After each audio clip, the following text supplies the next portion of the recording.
एक गांव, एक विधवा और 3 साधु। लेकिन हर चेहरा वैसा नहीं होता जैसा दिखता है। क्या साधु सच में संत थे या कुछ और? अगर यज्ञ न हुआ तो गांव पर संकट आएगा और इस यज्ञ के लिए केवल एक पवित्र महिला ही योग्य है। लेकिन क्या सच में यह सिर्फ एक यज्ञ था या कोई घिनौनी साजिश? हर चमकने वाली चीज सोना नहीं होती। सच को परखना जरूरी है। सच सामने आ गया था। अब निर्णय गांव को लेना था। जो कभी तिरस्कार सहती थी अब वही सम्मान की हकदार थी। यह सिर्फ एक जीत नहीं थी, यह एक बदलाव था।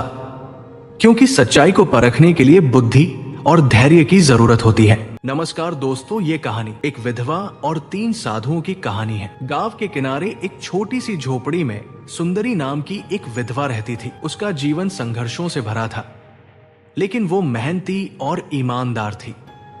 अपने छोटे से खेत और सिलाई ढाई से वो किसी तरह अपना गुजारा कर रही थी। गांव में उसका सम्मान था, लेकिन समाज के कुछ लोग अब भी विधवाओं को हे दृष्टि से देखते थे। एक दिन गांव में 3 साधु आए। वे भव्य वेशभूषा में थे और उनके चेहरे पर भोलापन और ज्ञान की आभा झलक रही थी। उन्होंने गांव में डेरा डाला और धीरे धीरे लोगों में अपनी जगह बना ली। गांव वाले उन्हें ईश्वर के दूत मानकर उनकी सेवा में लग गए। सुंदरी भी बाकी गांव वालों की तरह साधुओं का सम्मान करती थी। लेकिन एक साधु जिसका नाम अवधूत था, उसकी सुंदरता और निडरता को देखकर मन ही मन उसे पाने की योजना बनाने लगा। अवधूत ने एक दिन गांव वालों से कहा, मुझे स्वप्न में देवी मां ने दर्शन दिए हैं। उन्होंने कहा है कि अगर इस गांव में एक विशेष यज्ञ न किया गया तो गांव पर भारी संकट आएगा। गांव वाले भयभीत हो गए और यज्ञ की तैयारियां करने लगे। अवधूत ने आगे कहा, इस यज्ञ के लिए एक पवित्र महिला की आवश्यकता है जो पूरे मन से इसकी विधि करे।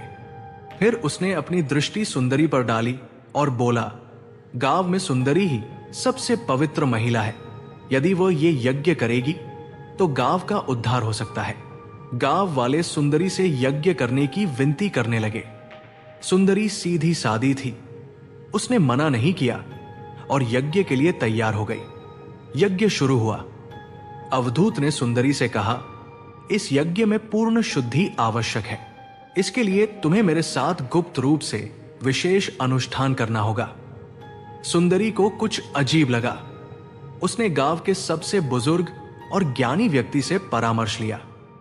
बुजुर्ग ने कहा, साधु के रूप में कई ढोंगी भी होते हैं, सत्य को परखना आवश्यक है। सुंदरी को अवधूत पर शक हो गया। अगले दिन उसने एक योजना बनाई। रात को जब अवधूत उसे अकेले में बुलाने आया तो उसने अपने घर के पीछे कुछ ग्रामीणों को छुपा दिया। जैसे ही अवधूत ने अपने असली इरादे प्रकट किए, ग्रामीणों ने उसे रंगे हाथों पकड़ लिया। गांव के लोगों को यह देखकर आक्रोश हुआ। साधु के भेष में एक ठग उनकी आस्था से खिलवाड़ कर रहा था। गांव के बुजुर्ग ने फैसला सुनाया कि अवधूत को गांव से निकाल दिया जाए और बाकी 2 साधुओं की भी परीक्षा ली जाए। जब जांच हुई तो पाया गया कि बाकी 2 साधु सच में संत थे। गांव वालों ने सुंदरी से क्षमा मांगी और उसके प्रति अपनी सोच बदल ली। सुंदरी अब पहले से भी अधिक सम्मानित हुई और उसकी सच्चाई और हिम्मत की चर्चा दूर दूर तक हुई। सीख, हमेशा किसी पर आंख मूंद कर विश्वास नहीं करना चाहिए। हर चमकने वाली चीज सोना नहीं होती और सच्चाई को परखने के लिए बुद्धि और धैर्य की जरूरत होती है। यदि आपको यह कहानी अच्छी लगी हो तो सब्सक्राइब करें और बेल आइकॉन दबाएं। आपके एक क्लिक से हमें नए और रोमांचक कहानियां बनाने का मोटिवेशन मिलता है।